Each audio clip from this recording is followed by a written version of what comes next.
Boy, things are a mess now that I took down the little bit of storage that I had.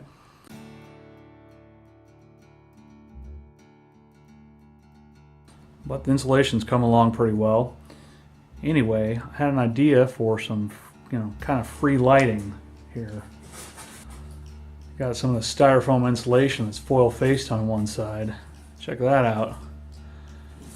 So I'm going to hang that up in the loft above my workbench, and hopefully that'll help reflect a little sunlight down on my work area.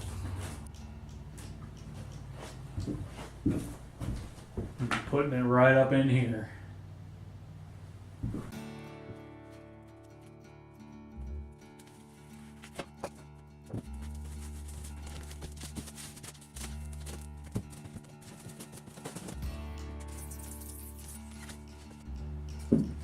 Well, I just learned something. I started out of trying to fasten that styrofoam up there with these screws, the big heads.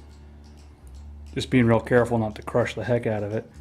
But then I realized that it was better off to friction fit it and just take a scrap piece of board and beat it up into there on the edges.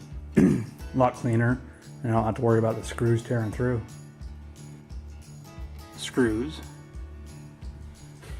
No screws. See, it does get a little wrinkly right where I pressed it in. I don't think that's going to matter. Well, there's the finished product. Sun is quickly setting on these short winter days, but I'd say it definitely lightened things up in here a bit. It's going to really help when I get lighting in here eventually.